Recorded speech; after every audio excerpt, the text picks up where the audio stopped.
Hi guys, for today's video gumawa pala ako ng ice candy ngayon. So ang flavor pala ng gagawin ko ice candy ay mango graham. So ayan na nga guys, naglagay na rin pala ako ng mango graham dito sa aking ice candy wrapper. So ayan na nga, yan muna ang unang ginagawa ko. So pagkatapos din pala nito, ayan, nakabili ako ng crush. So ayan na nga, may mango graham, may mango na at may graham pa. Ano pa talaga siya?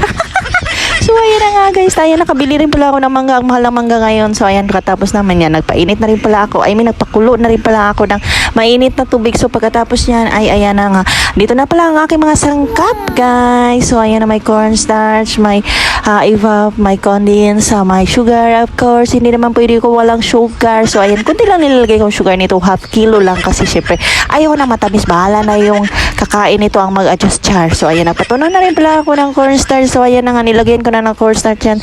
Hinihintay ko na lang yan na magiging malapot. Charity! Malapot. So ayan, nilagyan ko na rin pala ng gatas yan. Evap na nilagay ko dyan. So pagkatapos yan, ay halu-haluin ko yan syempre hanggang sa malapot na char.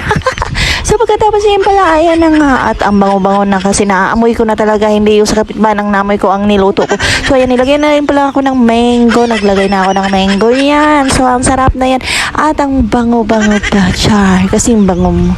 So ayan na nga, tapos na at ito na pala ang nagawa ko. So ayan, marami na rin pala nagawa ko pala dyan ay 65 pieces. So ayan na nga, o diba, ang taray.